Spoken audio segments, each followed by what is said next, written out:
Throughout history, humanity has been haunted by a singular question. What if we could live forever? Imagine watching everything you know fade into memory. Your friends, your family, your entire world, all gone while you remain. This isn't a science fiction movie. It's the harsh reality of immortality. We crave it, fantasize about it, and the wealthiest among us spend billions chasing it. Jeff Bezos, the man who seemingly has it all, and a weird laughter, has invested in a biotechnological company that aims to reverse aging. But have we truly considered the consequences of living forever?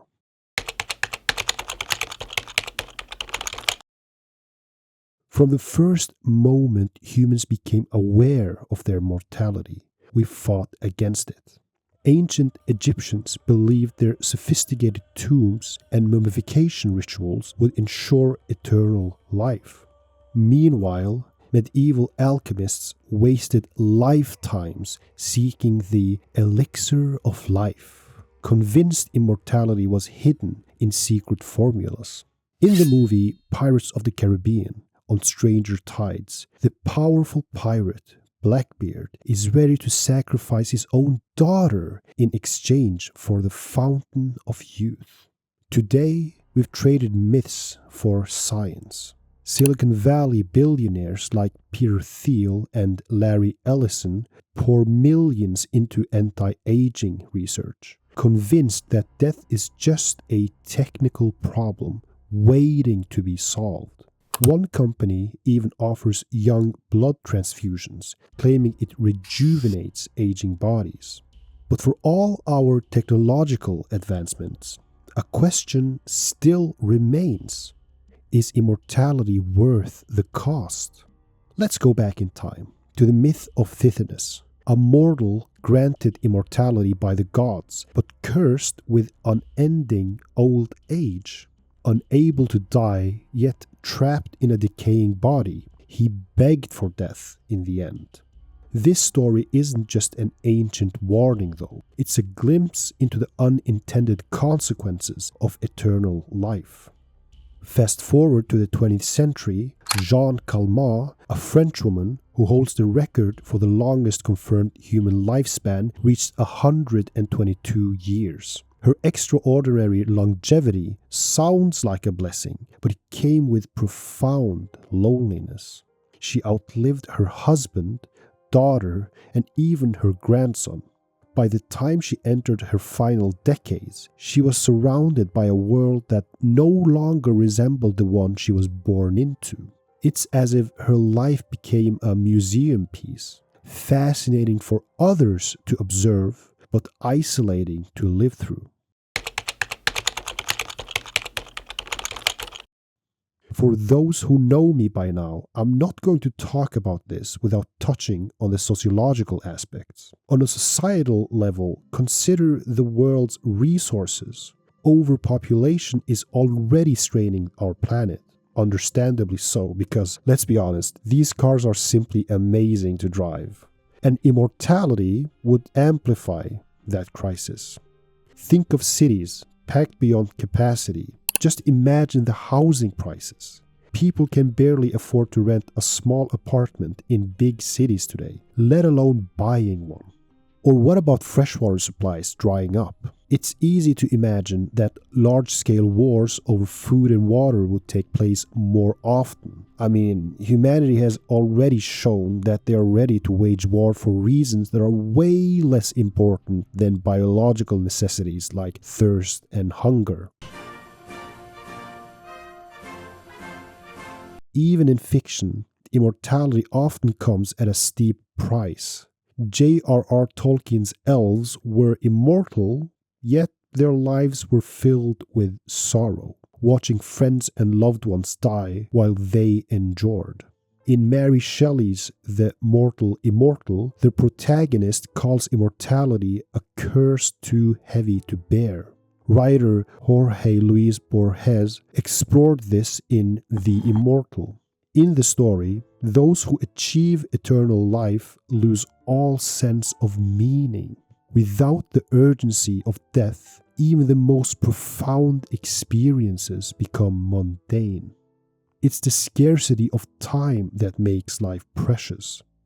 As philosopher Søren Kierkegaard puts it, life can only be understood backwards, but it must be lived forwards.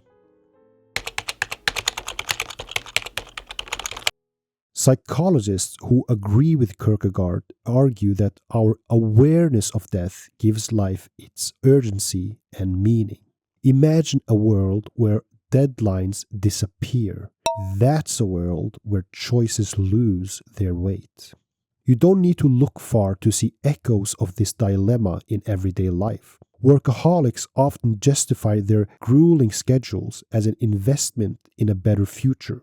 Building wealth, securing promotions, or creating opportunities. However, many reach a point where they look back and realize they've sacrificed their physical and mental health. It's the same paradox inherent in the desire for immortality. You're so focused on what could be that you neglect what is.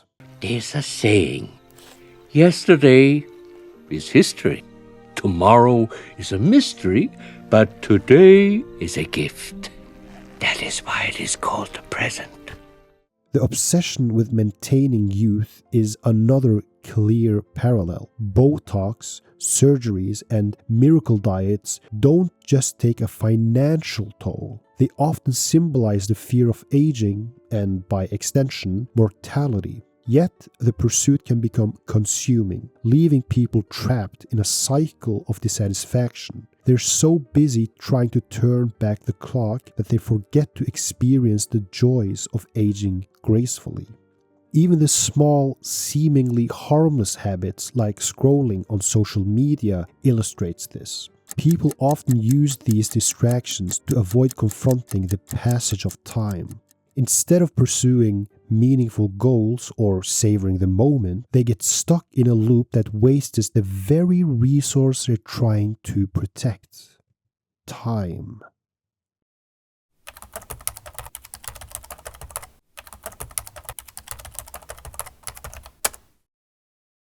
Immortality isn't just a philosophical debate, it's a socio-economic one. If such technology ever exists, it won't be cheap.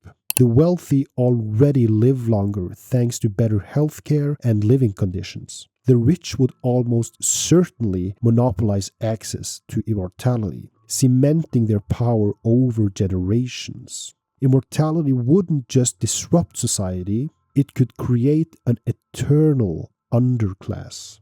Think dystopia, not utopia. Dictators would never leave power. Billionaires could monopolize resources forever. How do you dismantle a system when the oppressors never age, weaken, or die? For instance, during the Renaissance, the belief that gold held life-extending properties led the wealthy to consume gold-infused drinks, which was called this, while the poor struggled to survive. This raises uncomfortable questions. Who deserves to live forever, and at what cost to everyone else?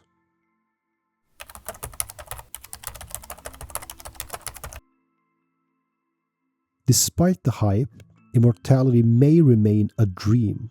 Scientists like Dr. Aubrey D. Gray argue that aging is a disease we can cure, but critics point out that repairing cells won't prevent accidents, illnesses, or even existential boredom.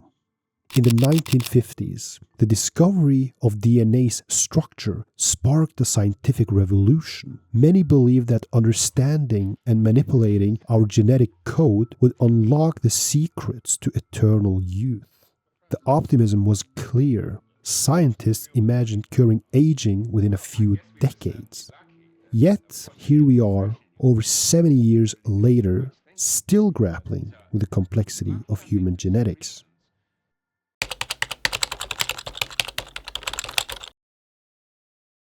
Even religions, often seen as humanity's guide to morality and life itself, warns against the dangers of defying nature and reaching too far.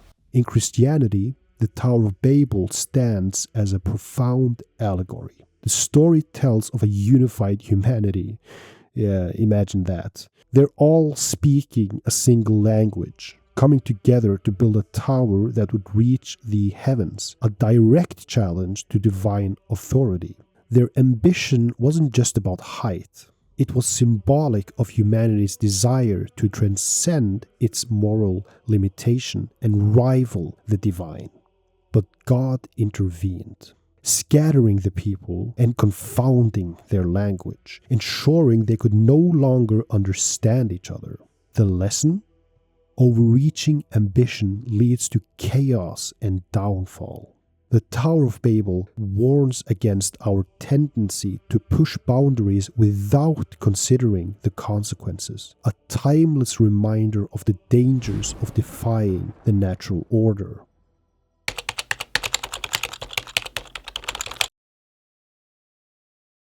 Perhaps the greatest argument against immortality is that it strips life of its beauty. Cherry blossoms are celebrated in Japan every year precisely because they bloom so briefly. And if the sun never goes down, would we even stop to notice it? Consider how many people, and you may be one of them, by the way, spend their lives waiting for the right time to pursue their passions, only to run out of time. Immortality could make this procrastination worse. An endless tomorrow can make today seem unimportant. I'm not necessarily saying that we should stop chasing immortality. Advancements in science and medicine have undeniably improved human life. But chasing eternal life without addressing its consequences is like playing with fire. It's like quitting your job without having considered that you still have to pay bills.